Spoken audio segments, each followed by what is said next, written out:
ஸ்டாலின் வந்து திருநெல்வேலி ஒரு பொதுக்கூட்டத்தில் பேசுறார். மழை வேற வர மாதிரி இருக்குது. அந்த பொதுக்கூட்டத்தில் அவர் பேசிக்கிட்ட பொழுது அப்படி கோபத்தை கக்கிறார், எரிச்சலை வெளிப்படுத்துகிறார்.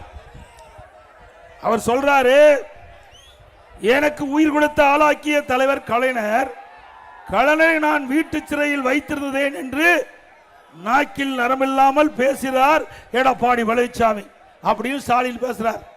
திரு ஸ்டாலின் அவர்களே, நான் பேச வந்தது நீங்கள் சற்று உற்று நோக்க வேண்டும். உங்களுடைய கோபம் என்னிடம் காட்டாதீர்கள். உங்களுடைய துணை பொதுச் செயலாளர் முன்னாள் மத்திய அமைச்சர் ஆர் ராசாவிடம் காட்டுங்கள். அவர்தான் ஆடியோவில் ஒரு செய்தி சொன்னார்.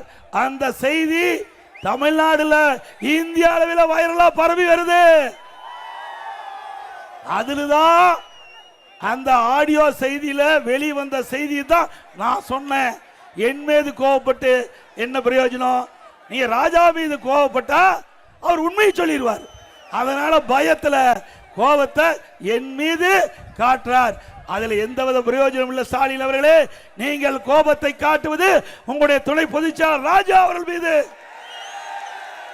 இப்படி கோபப்படுகின்ற பொழுதுதான் தெரிகிறது உண்மையிலேயே அந்த சம்பவம் நடந்திருக்குமா என்று. உங்களுடைய கட்சி நிர்வாகிகள், தொண்டர்கள், பொதுமக்கள் பரவலா பேசுறாங்க. அதுல என்ன, திரு கருணாநிதி அவர்கள் உடல்நிலை சரியில்லா இருக்கும் போது ஸ்டாலின் வீட்டு சிறையில் வைத்ததாக அந்த ஆடியோ செய்தி திரு ராசா அவர்கள் குறிப்பிட்டது. அவர் சொன்னது தாங்க நான் சொன்னேன். உண்மைதானே? அவர் சொன்னதானே சொன்னேன். ஏடா அப்பாவே சிறையில் அடைக்கிறிய, இது நியாயமா? சொல்றார், உங்களை ஆளாக்குன்னு சொல்றார். உங்களை ஆளாக்கி இன்றைக்கு தமிழகம் மட்டுமல்ல இந்தியாவே உன்னை பாராட்டு, ஒரு காலத்தில் பாராட்டுகின்ற அளவிற்கு உன்னை எம்எல்ஏ ஆக்கி, மந்திரி ஆக்கி, துணை முதலமைச்சர் ஆக்கி, அந்த கட்சிக்கு செயல் தலைவர் ஆக்கினாரு.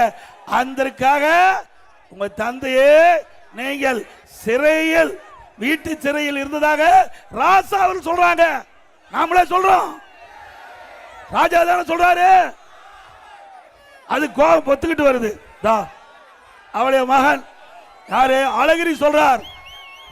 அழகிரி சொல்றார் இங்கிலீஷ்ல, my father is being held a prisoner. எங்க அப்பாவை சிறையில் வச்சுன்னு சொல்றார். யாரு? திரு கருணாநிதியுடைய மூத்த மகன் அழகிரியே சொல்றாரு. அது உண்மையாகிடுதுல்ல? ஏன்னா திரு ராசா அவர்கள் உண்மையை சொன்னா ஸ்டாலின் இருக்கிற இடம் வேற இடமா மாறிடும்.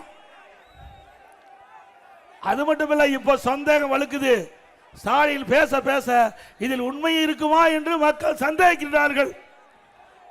அதுல திரு ஸ்டாலின் அவர்கள் தன் அண்ணனை அழகிரி ஒதுக்கி வச்சிட்டீங்க. உங்கள் தங்கை கனிமொழி, திருமதி கனிமொழியே மாநில அரசுக்கு வராம தடுத்துட்டீங்க. உங்கள் தந்தை கருணாநிதி இறுதி காலம் வரை உங்களை நம்பி எந்த ஒரு முக்கிய பொறுப்பும் கொடுக்கல. கட்சி தலைவர் பதவி கூட கொடுக்கல, செயல் தலைவர் தான் கொடுத்தார். அப்படி நம்பிக்கைக்கு பாத்திரமானவர் இன்றைய முதலமைச்சர் ஸ்டாலின். அது மட்டுமல்ல, அண்ணா திமுக ஆட்சிக்கு வந்த உடனே திரு ராசா அவர்கள் இந்த ஆடியோவில் வெளியிட்ட செய்தியை விசாரணை மேற்கொள்ளப்பட்டு சட்ட ரீதியாக நடவடிக்கை எடுக்கப்படும்.